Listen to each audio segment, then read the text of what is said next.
इस वीडियो में मैं आप लोगों को समझाने वाली हूँ HTML images and HTML links. किस तरह हम HTML की हेल्प से अपने वेब पेज में लिंक्स ऐड करते हैं और इमेजेस ऐड करते हैं।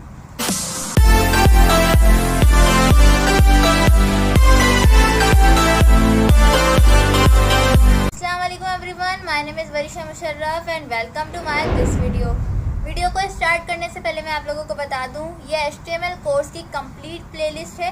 तो अभी इस प्लेलिस्ट को बुकमार्क कर लें क्योंकि HTML से रिलेटेड सारी वीडियोस इसी प्लेलिस्ट पर आने वाली है और इस चैनल को भी सब्सक्राइब कर लें। मैं आ गई हूँ अपने कंप्यूटर स्क्रीन में और आप सब यहाँ से देख सकते हैं कि मैंने अपना एक पेज ओपन कर लिया है जहाँ पर मैं HTML को कोड करूँगी। और आज का हमारा टॉपिक लिंक्स एंड इमेजेस का है। तो यहाँ पर सबसे पहले हमें कोड क्या करना है, कोड करने से पहले गो लाइव पे क्लिक करना है। इससे आपका सर्वर ओपन हो जाएगा। जिस तरह हम यहाँ पे कोड करते रहेंगे हमें वहाँ शो होता रहेगा कि हमारा वर्क किस तरह से चल रहा है। और मैं इसको थोड़ा सा जूम भी कर लेती हूँ ताकि आप लोगों को कोड को रीड करने में आसानी हो कि मैं यहाँ पे टाइप क्या कर रही हूँ। तो आई होप आपको यहाँ पर शो हो रहा होगा, कोड अच्छे से दिख रहा होगा। और यहाँ पे मेरा सर्वर भी जो है ओपन हो चुका है और यहाँ पे मेरी index.html फाइल खुल गई है। इसका टाइटल है डॉक्यूमेंट। ये सारी बातें मैं आप लोगों को बता चुकी हूँ। तो जल्दी से इस टॉपिक को स्टार्ट करते हैं। तो सबसे पहले मैं आपको बताऊँगी लिंक्स। हम अपने वेब पेज में लिंक्स कैसे ऐड कर सकते हैं। फॉर एग्जांपल H1 हेडिंग का मैंने यहाँ पर यूज़ किया। यहाँ पर मैंने H1 लिखा और ये हमारे पास आ गया है एमिट और यहाँ पे मैंने लिख दिया माय हेडिंग। ठीक है, यहाँ तो हेडिंग क्या होती है, वीडियो नहीं देखी तो डिस्क्रिप्शन में लिंक है, जाके देख सकते हैं आप लोग। मैंने हेडिंग माय हेडिंग लिखा, Ctrl+S किया, ब्राउज़र पे गई, मेरे पास एक हेडिंग आ गई है। अब जो है मैं यहाँ पे क्या करूँगी, लिंक दूँगी HTML की हेल्प से। लिंक कैसे देते हैं, यहाँ पर हमने एंकर टैग का यूज़ करना है। कैसे करना है, आपने जस्ट ए लिखना है और एमिट एब्रीविएशन आ गई हमारे पास और यहाँ पे मैंने क्लिक कर दिया, इंटर कर दिया है। यहाँ सजेशन पे क्लिक करते हैं, मैंने इंटर कर दिया। ठीक है, तो इंटर किया। इन्होंने एक मेरे पास जो है टैग बना के मुझे दे दिया है जिसमें एट्रीब्यूट एक शामिल है हाइपर रेफरेंस का। हाइपर रेफरेंस में हम किसी भी लिंक को ऐड करेंगे। लिंक मतलब जो हमारी वेबसाइट की लिंक होती है, जिस चीज़ की भी लिंक हमें देनी है वो ऐड करेंगे। तो जो भी इस टेक्स्ट पे क्लिक करेगा, जो हम इसके बीच में जो कंटेंट का टेक्स्ट है वहाँ पर जब टाइप करेंगे तो वो उस लिंक पे पहुँच जाएगा। अब एक लिंक हम बनाते हैं। जैसे मैंने यहाँ पर कोई भी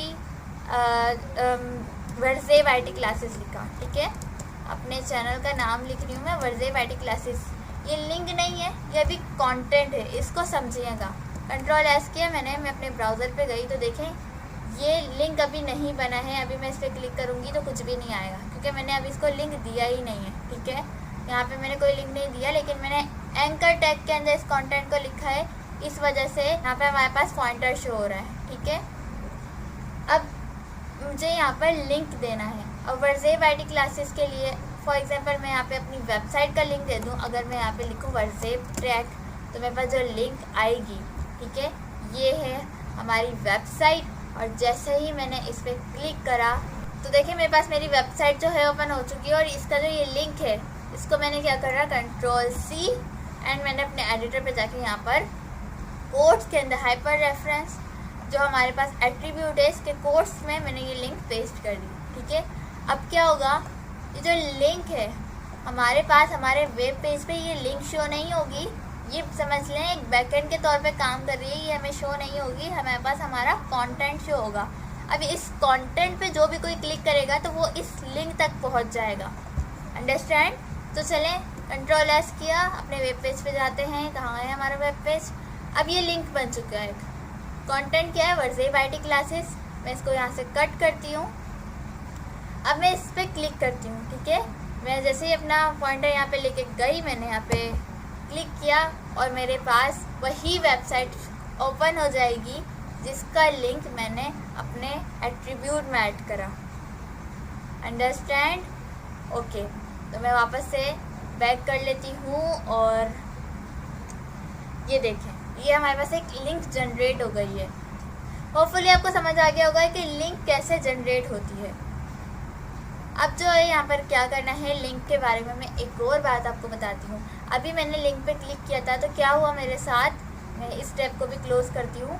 तो क्या हुआ मेरे पास, मैं जैसे ही मैंने इस लिंक पे क्लिक किया, मेरा जो वेब पेज है वो तो गायब ही हो गया, और जिस वेबसाइट पे मुझे जाना था वो वेबसाइट मुझे नज़र आने लगी। लेकिन मैं चाहती हूँ कि मेरा वेब पेज भी रहे, मुझे इस तरह से बैक पे नहीं जाना पड़े, और मेरे पास मेरा वेब पेज भी रहे, और मेरी जो वेबसाइट है, जो भी लिंक है वो भी रहे।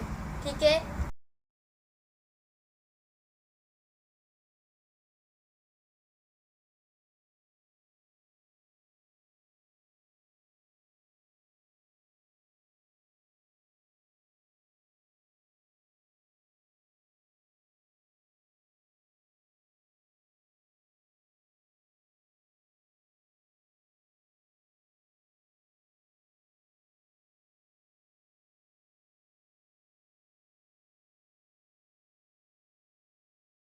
मैंने यहाँ पे अपनी एक और फाइल बना ली,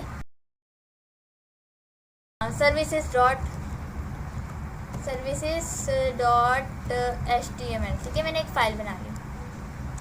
अब ये मेरे पास एक फ़ाइल है जिसमें मैंने पहले तो मैं थोड़ा बॉयलर प्लेट ऐड कर दी है। अब मैं क्या करूँगी, यहाँ पर एक हेडिंग ऐड कर दूँगी, सर्विसेज।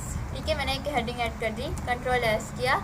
अब जो है इंडेक्स वाली फ़ाइल में मैं अपनी आई, और मैंने ये वाली जो लिंक है ना, इसको मैंने हटाकर क्या किया, अपनी रिलेटिव लिंक ऐड कर दी। रिलेटिव लिंक किस तरह से, यहाँ पर मैंने लिखा services.html, इसने मुझे सजेस्ट भी कर दिया यहाँ पे services.html मैं यहाँ पे ऐड कर दूँ। ठीक है, ये मैंने लिंक दे दी है। अब क्या होगा, मैंने कंट्रोल एस किया, वेब पेज पे गई, इसको मैं एक बार रिलोड कर देती हूँ। अब मैं इस लिंक पे, इस कंटेंट पे क्लिक करूँगी तो मैं कहाँ पहुँच जाऊँगी, अपने ही पेज पे, services.html वाले पेज पे। ये देखें, ठीक है, तो मैं इस पेज पर चले गई। अब मैं गो बैक करती हूँ तो मैं अपने वापस से index.html में आ गई हूँ। ये देखें, फाइल का नाम आपको दिख रहा है।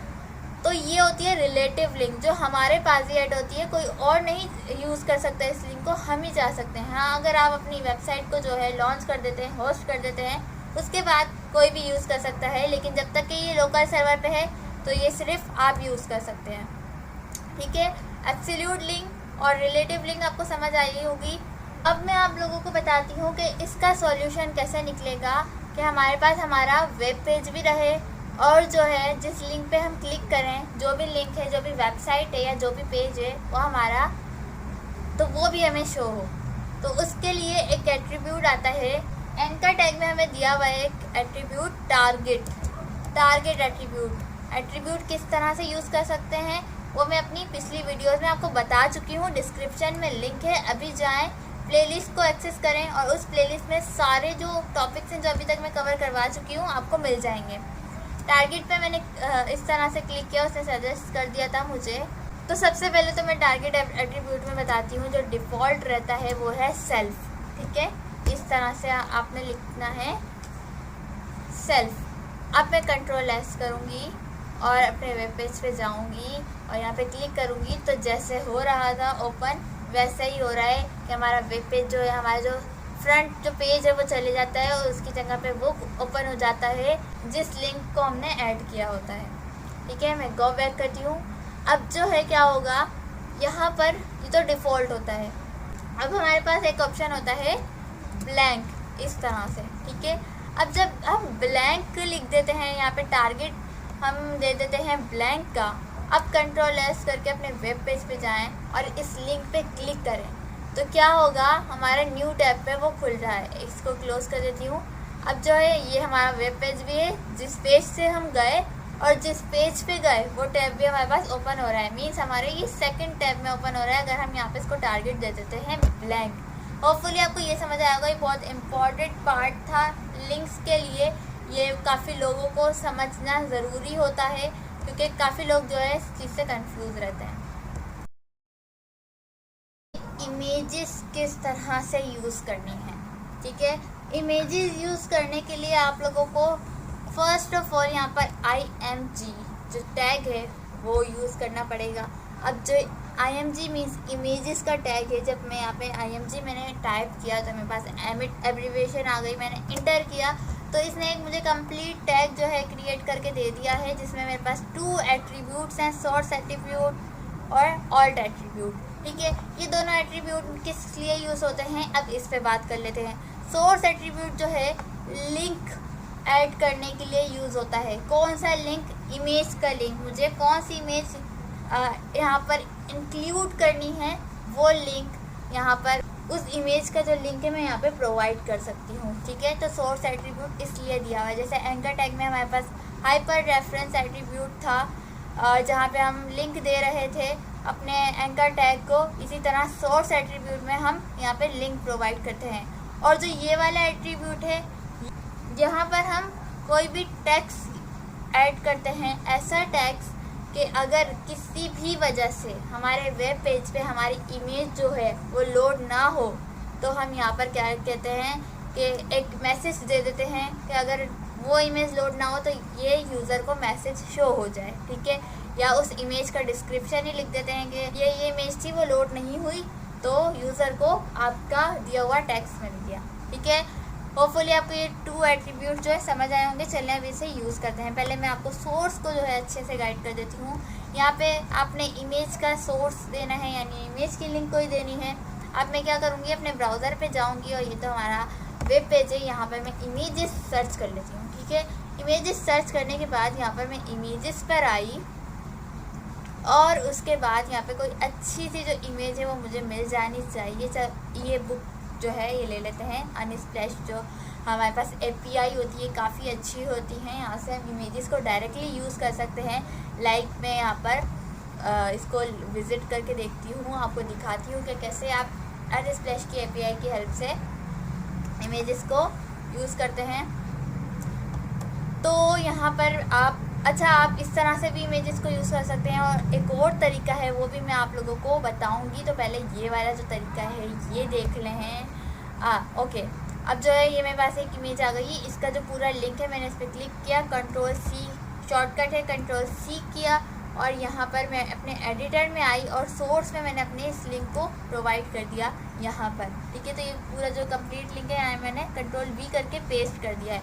अब देखते हैं ये लिंक जो हमने दे दी है हमारे पास आई। अच्छा, एंकर टैग में को हमें क्या करना होता है, एक कंटेंट प्रोवाइड करना होता है, लेकिन इसमें ऐसा नहीं है। यहाँ पे हमने सोर्स प्रोवाइड कर दी इमेज की, तो इमेज जो है खुद आ जानी है।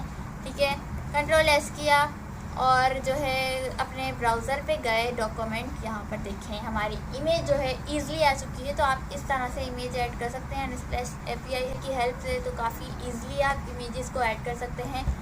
तो इस तरह हमने इमेज ऐड करी और यहाँ पर मैं कोई भी बुक इमेज इस तरह से मैंने एक इसको ऑल्ट में ऐड कर दिया ताकि अगर ये किसी भी वजह से लोड ना हो तो यहाँ पे लिखा हुआ जाए बुक इमेज। ठीक है, आई नो ये काफ़ी अजीब मैंने लिखा है, खैर ओके। Ctrl+S किया हमने, इमेज टैग की हेल्प से ऐड कर दिया है।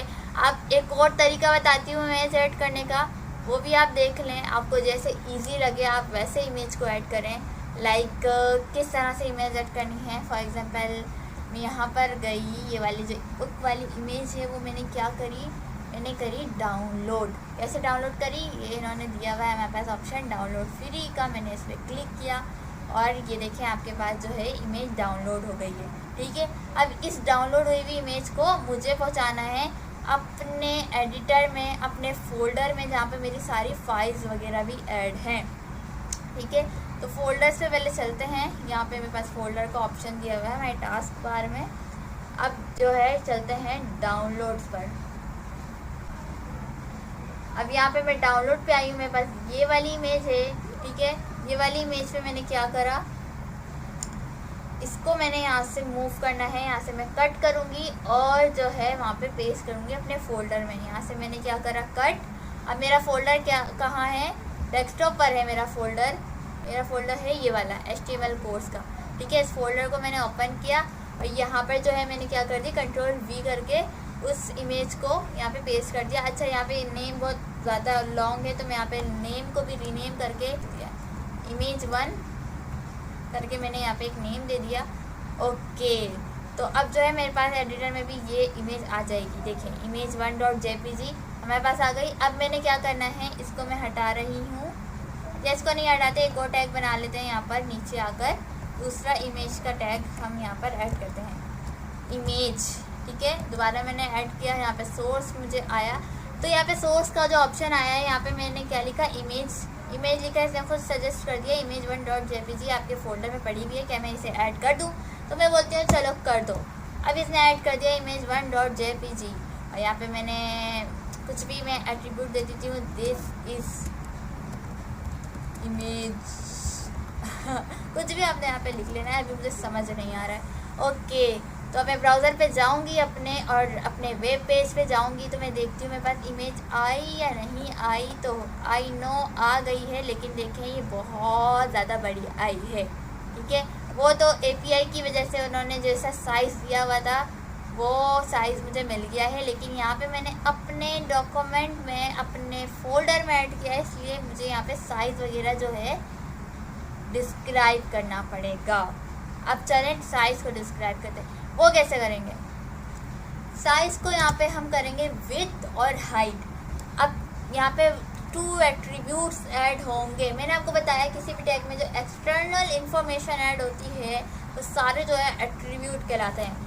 यहाँ पे मैंने लिखी विथ मैंने लिखी इक्वल्स लगाया, कोट्स लगाए, डबल कोट्स यहाँ पे मैंने ऐड किया। मैं यहाँ पे दे देती हूँ विथ, इमेज की विथ, ठीक है। इस टैग में यूज़ हो रहा है, ये याद रखिएगा, 300 पिक्सल, ठीक है। मैंने एक साइज़ दिया है इसे विथ 300 पिक्सल। देखते हैं, मुझे अंदाज़ा नहीं है वैसे ये क्या साइज़ बनेगा।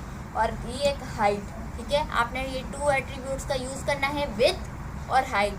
और यहाँ पे मैं लिख देती हूँ 200 पिक्सल। चलें देखते हैं क्या साइज़ बना है हमारी इमेज का। और ब्राउज़र पे चल के देखते हैं, रिलोड किया एक बार, तो ये रहा हमारी इमेज का साइज़। देखें इतनी सी इमेज हो गई है, कितनी बड़ी आ रही थी। तो इस तरह से हम जो है एडजस्टमेंट करते हैं, अपने कोड की हेल्प से ही करते हैं। ये सारी चीज़ें आपको मालूम होनी चाहिए। तो यहाँ पर मैं और जो है हमारी जो हाइट है वो 500 करके देखती हूँ कैसा आ रहा है। ब्राउज़र पे जाएं और ये देखें विथ। अब मुझे इतना समझ आ गया है कि अगर मैं 800 विथ 800 हाइट करती हूँ इसकी, अच्छा ये सब ना CSS की मदद से हम जो है और अच्छे से एडजस्टमेंट करते हैं। लेकिन अगर आप अभी HTML यूज़ कर रहे हैं तो आपको इन सबको यूज़ करना चाहिए। इस तरह से इमेजेस अगर आप ऐड कर रहे हैं, इन सब पे प्रैक्टिस आपको लाजमी करनी है। ब्राउज़र पे गई तो हमारी इमेज कहाँ गई, ये रही। देखें इसकी विड्थ इतनी ज़्यादा हो गई है तो कैसे इसे नीचे फेंक दिया। तो ये देखें हमारी अच्छी सी प्यारी सी इमेज आ गई है। इमेज को किस तरह से फोल्डर तक लाना है वो भी मैंने आप लोगों को बता दिया।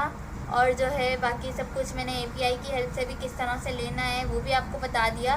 तो होपफुली आपको समझ आया होगा लिंक्स किस तरह से आपने क्रिएट करना है, कैसे करना है, इमेजेस किस तरह से अपने वेब पेज पे ऐड करनी है। जब हम इस पर कोई प्रोजेक्ट बनाएंगे ना तो ये सब करने में बहुत ज़्यादा और मज़ा आने लगेगा, क्योंकि हमें पहले से पता होगा हमें जस्ट ऐड करना है, डिज़ाइनिंग करनी है, डेवलपमेंट करनी है।